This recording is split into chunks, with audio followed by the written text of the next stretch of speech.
নিজেকে একটা বড় জায়গায় নিয়ে যান। এসব না তো স্যারকে বলবো ছোট্ট করে নিজের ফিলিংসটাকে সবার সাথে শেয়ার করার জন্য। তো নানান then please mister Suvendu Maiti. Thank you sir. Good morning. অনেকের গুড নাইট হয়ে গেছে। So myself Suvendu Maiti.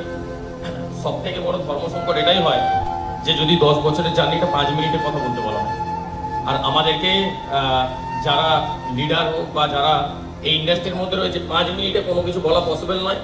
সেখানে তালগোল মিলিয়ে যায় যে কোনটা বলবো কোনটা বলবো না। তো এনিওয়েজ 5 মিনিটে চেষ্টা করবো যেটুকুনি বলার। যদি বলা যেতে পারে কিছু বলার আগে আমি সবার ফার্স্ট বলবো যে আমি দুটো মানুষ, আমি প্রথম থেকে বলে এসেছি, দুটো মানুষ আমার লাইফে অনেক বড় ইম্প্যাক্ট ফেলেছে। তার মধ্যে প্রথম যেই মানুষ, সেই মানুষটার নাম নেবো না, সেই মানুষটাকে আমি প্রথম দিন থেকে বলি সে হচ্ছে কি সান্তা ক্লজ। কারণ সান্তা ক্লজের মধ্যে সেই ক্ষমতা থাকে যে যা চাওয়া যায় তাই দেওয়া যায়। আর এই ইন্ডাস্ট্রিতে একজন মানুষ রয়েছেন যাকে যা চাওয়া চায় তার থেকে বেশি দেয়, যা না চাওয়া যায় তার থেকেও বেশি দেয়। প্রথম দিন থেকে যদি বলা যেতে পারে আমরা লাইফে ভাবি যে কি কি কি কি এই ইন্ডাস্ট্রি থেকে হতে পারে, কিছু জিনিস আমরা প্ল্যান করি না, সেই জিনিসটাও দিয়ে দেয়।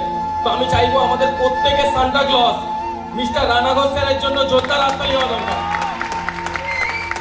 কারণ আমরা স্বপ্ন দেখি যে সান্তা ক্লজ বলে কেউ আসবে এবং আমাদেরকে দিয়ে যাবে। রিয়েলি বলছি, প্র্যাকটিক্যাল লাইফে যদি কেউ হয় সেটা ইনি ছাড়া আর কেউ হতে পারে না। কারণ আমরা যা যা ভেবেছি তার থেকে বেশি দিতে পেরেছে এরকম, এবং তার সাথে এরকম একটা সিস্টেম তৈরি করে রেখে দিয়েছে যে আমরা রিয়েলি বাই হার্ট ফিল করতে পারি যে আমরা স্বপ্ন পূরণ করতে পারি। আদারওয়াইজ যে যতই বলে কথা বলে নিবি না কেন, এই পরিশ্রম করবো ওই করবো, এইটা ছাড়া সম্ভব ছিল না যে আমরা আবার পুরোনায় ভাবতে পারছি স্বপ্ন আমরা পূরণ করব না, স্বপ্ন আমরা পূরণ করবই। Yes or no? তো এবং তার সাথে সাথে আমার লাইফের আরো একজন মানুষ, তিনি হচ্ছেন কৃষ্ণ। কারণ যদি বলা যেতে পারে প্রতি মুহূর্তে পেছন দিক থেকে যদি কেউ সাপোর্ট দিয়ে যায়, প্রতি মুহূর্তে যদি বলা যেতে পারে ঠিক ভুল মার্গদর্শন দেখিয়ে দিয়ে যায়, সেই মানুষটা যদি লাইফে না আসতো, আমি মনে করি আমি নয়, যারা যারা এখানে এসেছেন তারা প্রত্যেকে তার নাম করে গেছে।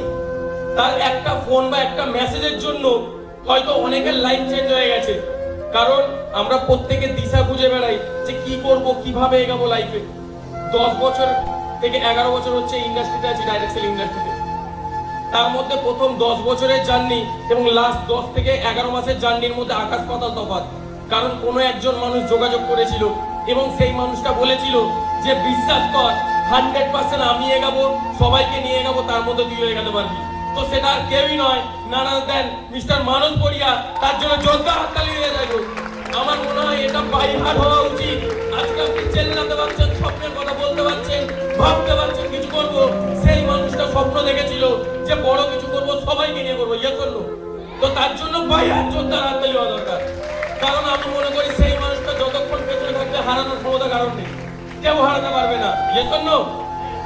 এবং আমি আজকে যদি বলা যেতে পারে আমি বাইহাট তাদের জন্য হাততালি চেয়ে নেবো যে যারা আমার টিমে বিলং করে, প্রতি মুহূর্তে এফোর্ট দিচ্ছে। আমি আজকে এখানে দাঁড়িয়ে আছি আমার একার এফোর্টে নয়, সেই মানুষগুলোর জন্য যারা প্রতি মুহূর্তে এফোর্ট দিচ্ছে বলে আমি দাঁড়িয়ে হয়তো কথা বলতে পারছি। আমার লাভেবল টিমের জন্য জোরদার হাততালি চেয়ে নেবো। এবং এখানে আমরা আজকে প্রত্যেকে বসে আছি যে একটা কিছু না কিছু চিন্তা ভাবনা নিয়ে, যে কিছু হয়তো ট্রেনিং নিতে এসেছি, কিছু হয়তো ঘুরতে এসেছি, কিছু হয়তো কিছু খেতে এসেছি, কেউ আনন্দ করতে এসেছি। আজকের ট্রেনিংটার পারপাসটা বা এই প্রোগ্রামটার পারপাসটা ক্লিয়ার হওয়া খুব বেশি দরকার। যদি বলেন আমার কাছে এই আজকের এই প্রোগ্রামটার পারপাস কি, সত্যি বলছি আমি ঘুরতে আসিনি, আমি এনজয় শুধুমাত্র করতে আসিনি। হ্যাঁ, ওটা পার্ট অফ লাইফ। যদি বলতে পারেন আমি কিসের জন্য এসেছি, আমি আমার বিজনেসটাকে বাড়াতে এসেছি। আমি যেখানে আছি আজ থেকে 1 বছর পর আরো বড় জায়গায় পৌঁছাতে এসেছি, এটাই এক এবং একমাত্র আমার উদ্দেশ্য। যদি বলা যেতে পারে আমি লাস্ট 10 মাসে যেই পিনটা অ্যাচিভ করেছি সেটা হচ্ছে এম্পায়ার ক্লাব। বাট 10 মাসে আজকের এই ট্রেনিংটা নিয়ে নেওয়ার পর আমার উদ্দেশ্য এটা যে আগামী এই ফাইন্যান্সিয়াল ইয়ারে আর কে কি করছে আমি জানি না, আমি 254 স্টেপ মেরে কিংস ক্লাব কমপ্লিট করবো, এটা আমার কমিটমেন্ট। আমি এটার জন্য এসেছি, আমি বসে প্রোগ্রাম নিচ্ছি এটার জন্য, আর কিচ্ছু রিজন নেই। আমার আর এই ট্রেনিং নেওয়ার, এই প্রোগ্রাম নেওয়া, এনজয় আর কোনো পারপাস নেই। আপনি যদি মনে করছেন খাবারটা কেমন ছিল, এখন আমি খেতে যাব, একটু ঘুম ঘুম পাচ্ছে, তাহলে বলবো আপনার আজকে এখানে আসার পারপাসটাই ভুল। আপনি যদি মনে করছেন যে আমি নন অ্যাচিভার হয়ে হয়তো শুধু রিটেল ক্লাব অ্যাচিভ করে এসেছি, তাহলে এই বছরটা যখন শেষ হবে মিনিমাম লেভেল যাতে হচ্ছে কি আমি রয়্যাল ক্লাব কমপ্লিট করি। যদি আমি মিনিমাম 2 স্টেপ অ্যাচিভ করে এই প্রোগ্রামটা এসেছি, অ্যাটলিস্ট আমি এই ফাইন্যান্সিয়াল ইয়ারে এমপারার ক্লাবটা কমপ্লিট করতে পারি। যদি আমি প্রেসিডেন্সিয়াল ক্লাব কমপ্লিট করে এসেছি, তার মানে এই ফাইন্যান্সিয়াল ইয়ারে অ্যাটলিস্ট আমি রিজন ক্লাব 62 স্টেপ হচ্ছে কি কমপ্লিট করতে পারি। যদি মনে হয় রয়্যাল ক্লাব কমপ্লিট করে এসেছি, তাহলে অ্যাটলিস্ট এলিট ক্লাবটা কমপ্লিট করতে পারি 126 এ। তাহলে কি মনে হবে এই প্রোগ্রামটার পারপাসটা ফুলফিল হলো আপনার লাইফে। আদারওয়াইজ দেখুন, এই একটু আগে প্রচুর কিছু শুনলাম, আমরা প্রত্যেকে জানি যে আজকের এই প্রোগ্রাম থেকে গিয়ে আপনি কি নিয়ে যাচ্ছেন এবং তারপরে কি অ্যাকশন নিচ্ছেন সেটার উপর ডিপেন্ড করবে যে আপনি কত দূরে যাবেন। কারণ লেভেল মারতে গেলে, বড় পিন মারতে গেলে, প্রচুর টাকা কামাতে গেলে, রিয়েলি বলছি, যদি বলেন অনেক কাজ করতে লাগে, আমি বলবো না, শুধুমাত্র তাই নয়, একটা ছোট্ট জিনিস লাগে, সেটা হচ্ছে জেদ। যদি আপনার মধ্যে জেদ থাকে, আপনাকে কেউ হারাতে পারবে না। আর যদি আপনার মধ্যে জেদ না থাকে, আপনি হাজার পরিশ্রম করার পর আলটিমেট ঘরে গিয়ে ঘুমিয়ে পড়বেন। তো এই জেদটা খুব ইম্পর্টেন্ট জিনিস। এবং তার সাথে সাথে যদি বলা যেতে পারে, এক্সপিরিয়েন্স তো আর 2 মিনিটে শেয়ার করা যায় না, বাট গরিব ফ্যামিলি থেকে আপনারা অনেকেই বলবেন যে গরিব ফ্যামিলি থেকে, আমিও সেই ফ্যামিলি থেকে উঠে আসা। যদি বলতে পারেন এই ইন্ডাস্ট্রি থেকে অনেক কিছু শিখেছি, জেনেছি। যদি লাস্ট 10 মাসে যদি কথা বলা যায়, তার আগে হয়তো ছোট ছোট কিছু অ্যাচিভমেন্ট করেছিলাম। লাস্ট 10 মাসে আমি এখান থেকে ঘোরা হয়েছে অনেক জায়গায়, লোকাল জায়গা, দীঘা 3-4 বার হয়ে গেছে, মন্দারমণি হয়ে গেছে, মানালি হয়ে গেছে, দার্জিলিং হয়ে গেছে, রিসেন্ট হচ্ছে গিয়ে যাচ্ছি থাইল্যান্ড যাচ্ছি, এই প্ল্যাটফর্ম থেকে, এইখান থেকে অ্যাচিভ করে থাইল্যান্ড যাচ্ছি। তার সাথে যদি অ্যাচিভমেন্টের কথা বলা যায়, এখান থেকে আমার 2 নম্বর বাইক নিয়েছি। আমার মনে আছে প্রথম যখন এই ইন্ডাস্ট্রিতে এসেছিলাম, প্রথম বাবা একদমই সাপোর্ট করেন। বাবা বলেছিল এসব থেকে হয় না, বাবা কাকারা বলেছিল এইসব চিটিংবাজি কাজকর্ম ঠিকঠাক হয় না, এখান থেকে হয় না। কারণ পড়াশোনা একটু ভালো ছিলাম, তাই বলেছিল ভালো একটা চাকরি কর। বাট কারো কথা না শুনে যখন কাজ করেছিলাম, বাবা কথা বলতো না। 3 থেকে 6 মাস হচ্ছে গিয়ে বাবা কথা বলে। প্রথম যখন বাইক কিনেছিলাম, বাবার হেভি লেগেছিল।